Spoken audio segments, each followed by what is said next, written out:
Today I'm going to show you how I went from a dude running on a green screen treadmill to an entire army defending Middle-earth. Let's get started. Here at my studio we have this giant green screen cyc wall, but you could get away with a pop-out green screen, a green blanket, or heck, even the blue sky. For this video, I was going to need a green screen treadmill, which I have an entire video showing how I made that right here.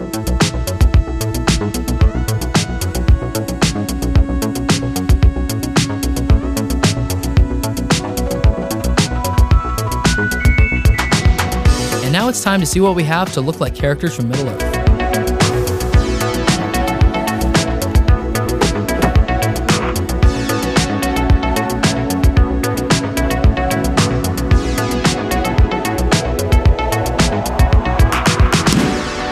Let's go! With the costumes picked out, it was now time to do the part I was dreading the most, running. All moving at the same pace, I swapped out different aspects of the costumes to give as much variety as possible. I wish I was tracking how far I was running because I'm pretty sure it was at least a few miles.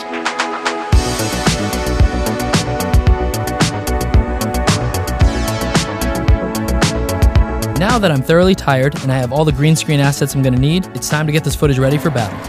And that's a wrap.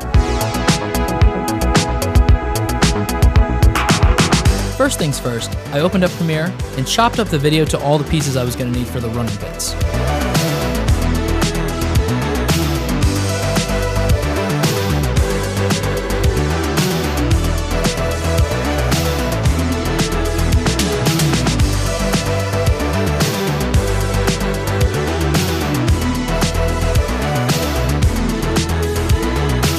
With all those pieces ready, I moved them on over to After Effects. I started with a simple key to see how efficient that would be.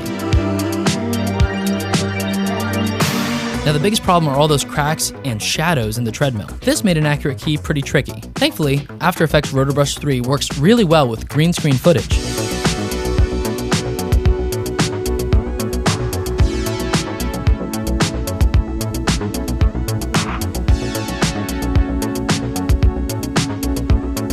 Using RotoBrush as the base and pairing that with some keying, I came up with some pretty decent results.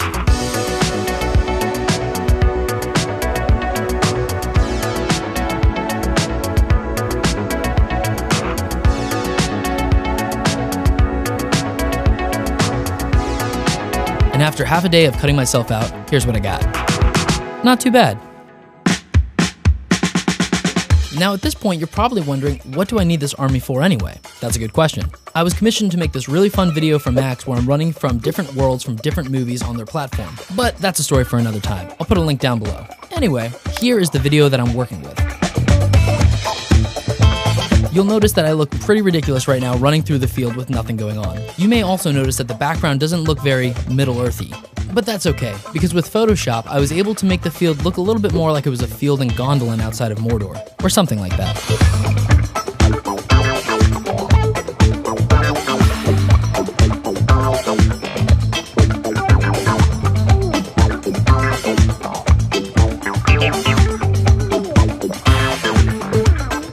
Before my army can hit the ground running, I first need to track the shot to make sure I'm able to replicate a proper camera movement for all my soldiers to run. I was able to get a really accurate track with After Effects default camera tracker.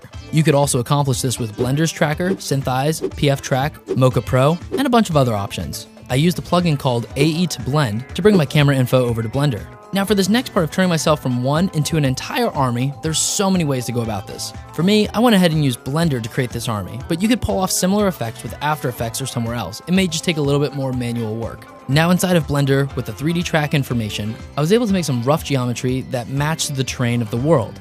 Before I started working with the army inside of Blender, I went ahead and took that Photoshop file and rendered it out in 3D space in the background inside of Blender. I then brought all my army assets into Blender. I turned all of these into their own collection called Army. At first, I tried to recreate the army using a particle system in Blender. This provided a few headaches, including the need to simulate and not properly matching the geometry of the ground.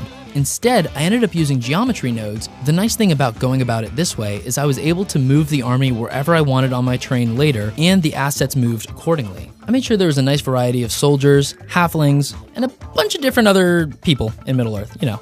I quickly noticed that all the hobbits and halflings looked too large, so I went ahead and scaled them down to half size. Once I laid out the army in a way I was happy with, I also added a grass hair system to the ground.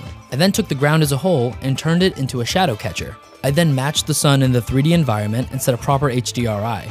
First, I rendered a pass of the army in the background, then another one in the foreground that was a lot more sparse so I could justify the main version of myself running through the different characters. In order to get the timing just right, I changed the seed value until I found a pass where I never intersected with another character. I then added one more instance of the army in the back left side of the video. I then took these rendered out batches of the army and placed them inside of my composition inside of After Effects. I then rotoed out the door and then myself as well to put them in front of the armies that were supposed to be in the background. I also rendered out a depth pass inside of Blender so I could properly have certain soldiers be in front of me and behind me depending where I was in the shot. Since I had the 3D tracking data as well, I added some fire and smoke in the distance as well as close to the camera. Then using an orange solid, I added a wiggle expression to the opacity and then cut it out on the ground plane to look as if the fire was illuminating from behind the door.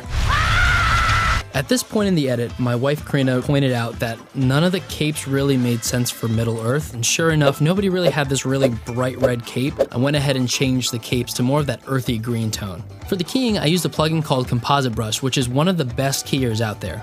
Much better. I thought it'd be extremely fun to recreate the eye of Sauron for the shot as well. So I set up my phone and recorded my eye moving from left to right to simulate the eye searching for me in the video.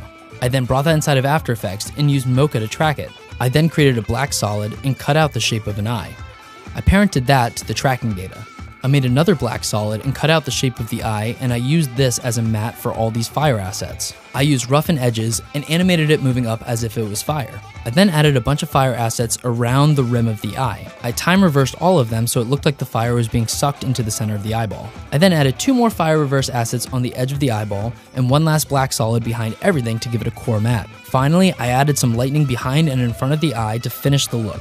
And with all these pieces finally together, I was so excited to put it into the shot until I realized it was like 3 pixels big. But hey, it's not about the destination, it's about the journey getting there, right?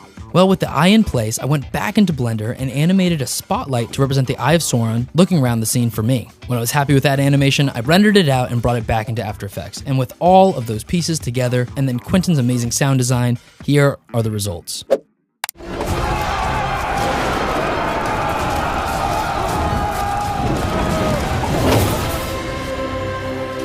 This video was a ton of fun, and this was only one of 3 different worlds I created for this video, and I'm pretty happy about the dino one. A lot of hand animation going on there. Maybe I can make a tutorial about that in the future. If you like this video, make sure you like and subscribe for future videos just like this one. Let me know what other tutorials you want to see in the future, and I'll catch you in the next video.